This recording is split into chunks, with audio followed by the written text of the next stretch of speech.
Olá, estudantes do primeiro ano, bem-vindos para mais uma aula de filosofia, aula 14.2. Estaremos agora fazendo, então, a revisão desta aula. Vamos lá? Vamos dar início, porque o tempo é bem curto, estudantes. Desejo a vocês uma excelente aula e que estejam aí com seus cadernos, lápis, caneta, fazendo anotações dos tópicos mais importantes que nós discutimos aqui nas nossas aulas. Queridos, nós tratamos na aula 14.1 sobre a democracia ateniense, ou seja, buscamos desde os primórdios, né, falando sobre o nascimento da democracia. Deu essa palavra, tem origem, que é de origem grega, né, com o termo, por exemplo, demos. Deixa eu pegar aqui o meu pincel, não consigo agora. Demos, vocês podem estar acompanhando aí na tela, no qual o significado é povo, e kratos, que significa poder, ou seja, governo do povo. Democracia tem um sentido de governo do povo.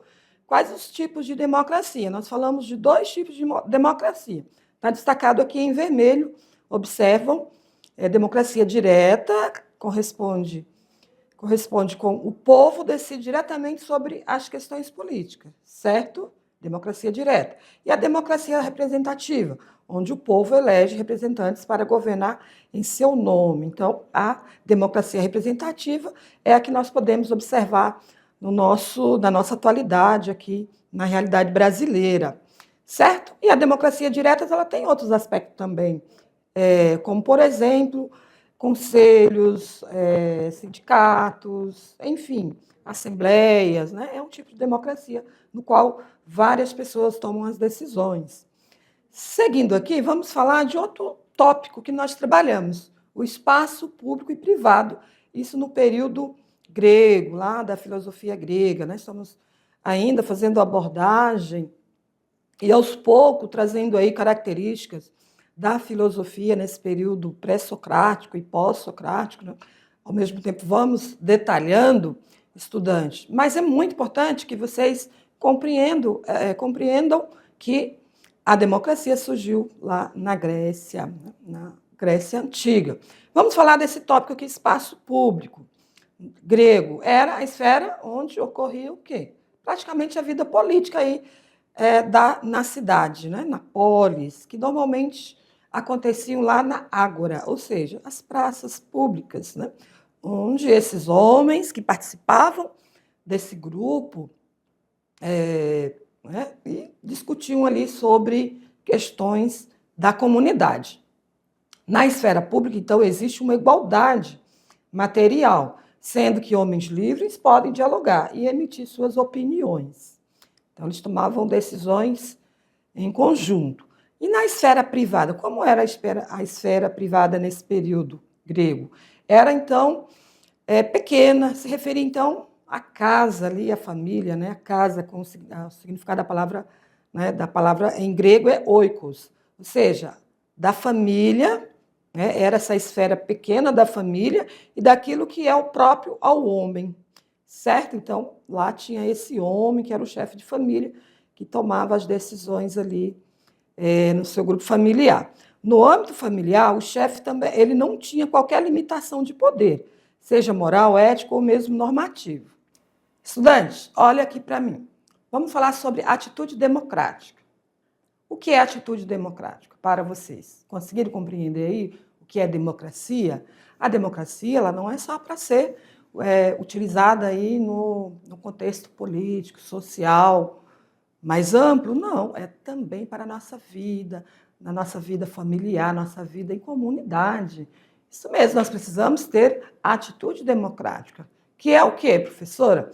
É respeitar, né, os indivíduos, nas suas individualidades, nos seus direitos, respeitar as liberdades individuais, a participação, ser também participativo, ativo, também nas questões políticas. Muitos de vocês jovens, a partir dos 16 anos, já podem votar, certo? Então, também é a valorização da pluralidade de ideias e opiniões, né? A valorização da diversidade, de raça, enfim, são várias questões que nós precisamos ter a atitude democrática, respeitar os outros, né?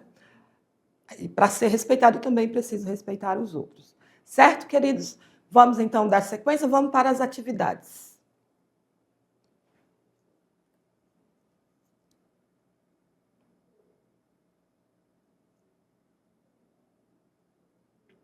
Muito bem, vamos para a correção das atividades. Espero que vocês tenham feito as atividades aí nesse momento, na sala de aula. Podem também resolver antes, né? Já chegar na sala de aula com essas atividades resolvidas, e aí vocês só vão se reunir para fazer as correções. Então, vamos na leitura da questão 1. A partir de 510 a.C., Atenas passa pela grande reforma democratizante, né? Democrática, aquela reforma democrática no qual explicamos, né? Com o passar do tempo, Atenas, né, foi buscando visualizar as questões humanas, a vida em sociedade, em comunidade, ou seja, na polis. Então, passaram então a ter ideias sobre democracia. E quem promoveu essa suposta reforma democrática foi Clisténio, um político e legislador ateniense da antiguidade. Com isso, ele considerava um dos pais, né, um dos pais da democracia, ou seja, pai da democracia ateniense. E sua importância histórica deve-se às reformas políticas que implantou na cidade-estado grega. Com base nesse texto, né, no qual discutimos na sala de aula, no momento da aula, a democracia, responda que a democracia ateniense refere-se então ao governo. O que vocês aprenderam sobre isso, estudantes? Essa democracia que foi se desenvolvendo ao longo da história, né, desenvolvimento aí das cidades, da polis, lá no período da Grécia Antiga, que utilizamos até hoje, né, a democracia que os atenienses criaram, serve até hoje, que se refere o que então ao governo do povo. Por quê? Porque o Estado ele precisa estar a serviço do povo. O Estado que eu falo, o sistema, né? Não é os políticos. Né? A democracia tem a ver com o Estado democrático. São as legislações, as leis que regem o poder executivo, legislativo e judiciário de forma democrática em favor do povo. Então, governo para o povo. Seguindo aqui, vamos ver aqui a nossa chamada para as questões do Enem. Deixa eu passar direitinho aqui, que eu passei muito rápido. Decolando para o futuro, que é a nossa chamada, estudante, para vocês, desde agora, né, desde do primeiro ano, já pensarem nas provas, né, que vocês irão fazer futuramente, do Enem.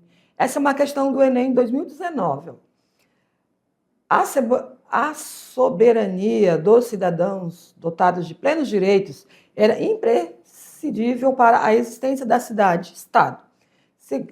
Segundo os regimes políticos, a proporção desses cidadãos em relação à população total dos homens livres podiam variar muito, sendo bastante pequena nas aristocracias e oligarquias e maior nas democracias. Então, observamos aí que estamos falando de alguns regimes, né? Regimes aristocráticos ou aristocracias e oligarquias, que era um tipo de poder. Então, a pergunta, nas cidades-estados da antiguidade clássica, a proporção de cidadãos descrita no texto é explicada pela adoção do seguinte critério para a participação política. Qual era o critério para a participação política? Liberdade de culto, igualdade de gênero, controle da terra, exclusão dos militares, exigência da alfabetização. Estudante, vamos observar que para participar lá do sistema político, tinha que ter o quê? a participação política, critérios para a participação política, exclusão dos militares, né? Eram excluídos os militares. Ou seja, também tinha outros critérios, como as mulheres, crianças não participavam, também políticos. Era excluídos os militares porque eles estavam a serviço, então, das guerras, né? Em sistema militar. Questão 3. Após ter verificado alguns pontos importantes durante esta aula, faça considerações que estejam inseridas no contexto da democracia no Brasil na atualidade. Então, tem um texto aqui prévio, né, para que vocês também baseiem nesse texto, mas vocês podem produzir seus próprios textos, certo? Diante do que vocês compreenderam e das suas experiências também. Vamos ler aqui o texto base. A democracia contemporânea no Brasil é um sistema político no qual o poder é exercido por meio de representantes, escolhido pelo povo, certo? Por meio do voto. Vocês sabem que de 2 em 2 anos, de 4 em 4 anos, temos eleição para presidente e temos eleição para a escolha de prefeito, né? Então, deputados, vereadores, então, separado a de presidente para prefeito, né? Porque senão seria muita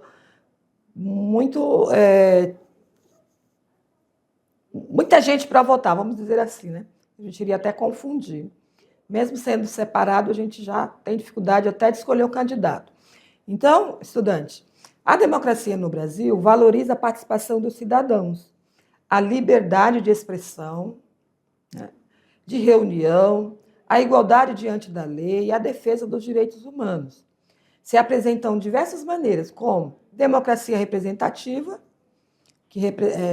com representante escolhido por meio de votos, e a democracia participativa, que inclui forma de envolvimento, consultas públicas, referendos, né? Não sei se alguns de vocês já participou ou lembra de algum referendos, por exemplo, eu lembro de uma vez que houve um referendo para se a população poderia usar armas ou não, alguma coisa assim, e outros, né?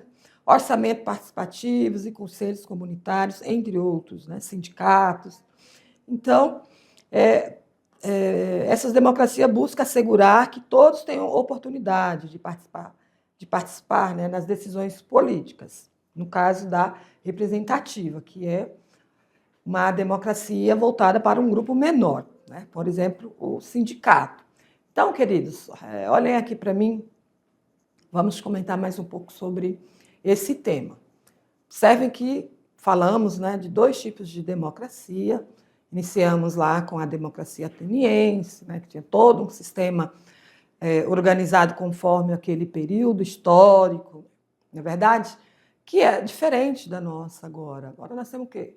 Sistemas, né, de eleitoral, sistema eleitoral para a escolha dos nossos candidatos, que vai nos representar lá no Estado, na esfera estadual, federal, municipal, certo? Então, ter essa visão também, esse conhecimento sobre o que é a democracia, os direitos sociais, direitos humanos, é muito importante para que possamos, no momento das eleições, escolher as pessoas certas que vão nos representar, certo? Então, essa aula foi muito importante nesse sentido, para que vocês, estudantes, saibam que é importante também fazer parte das questões políticas. Tem gente que diz assim, eu não gosto de política, discutir política, mas é necessário, porque nós somos, por exemplo, parte, né, desse sistema, porque tudo que for decidido lá no Estado, no município e na esfera federal tem a ver com a nossa vida, com os nossos direitos, também os nossos deveres, certo? É o que vai garantir o direito à educação, o que vai nos garantir o direito da saúde, moradia, trabalho. Então, olha, você jovem também precisa estar ligado nessas questões, né? Porque você está aí em processo de formação, vocês estão, claro, né, se desenvolvendo, logo serão adultos responsáveis pelas suas próprias vidas, né? Por enquanto, ainda são menores, né? Muitos de vocês são menores de idade, mas terão responsabilidades. Então, é preciso ter uma formação crítica, uma formação consciente, né, dos seus direitos, seus deveres, e ter consciência, né, de onde estamos, para onde vamos, onde você está agora. No momento você está buscando conhecimento, seus estudos, né, se formando ali, que não deixa de ser um tipo de trabalho, viu? Estudar é trabalho, precisa ter dedicação, precisa ter vocação também, precisa querer, precisa se esforçar, passar desafios, né? Principalmente os nossos alunos da mediação, sabemos que são guerreiros. Então, tudo isso é importante para a sua formação, né? Que vai garantir aí o caminho que você vai escolher do seu futuro, certo? Voltando para a tela, vamos finalizar aqui? Vamos finalizar, vamos ver o que eu tenho de matéria. Ainda tem uma questão aqui, ó. Na democracia ateniense, nem todos eram cidadãos. A cidadania existe apenas para os homens adultos, naturais de Atenas. Ficavam excluídos quem? As mulheres, crianças, os estrangeiros, os escravos. Portanto, a democracia ateniense não era representativa, como a nossa no Brasil, mas direta, né? Direta ou participativa. De acordo com os estudos na aula, explico como era a participação do povo na democracia na Grécia Antiga. Era os cidadãos, né? Era dessa forma aqui, ó. Os cidadãos participavam diretamente nas discussões e nas decisões por meio do voto, mas tudo isso acontecendo ali na ágora, né? Nas discussões, nas assembleias ali nas praças, né? Na praça pública. Muito bem, o material complementar que nós temos aqui é esse vídeo sobre democracia ateniense, para vocês aprofundarem aí seus conhecimentos. Queridos, então ficamos por aqui e aguardo vocês na próxima aula. Até lá!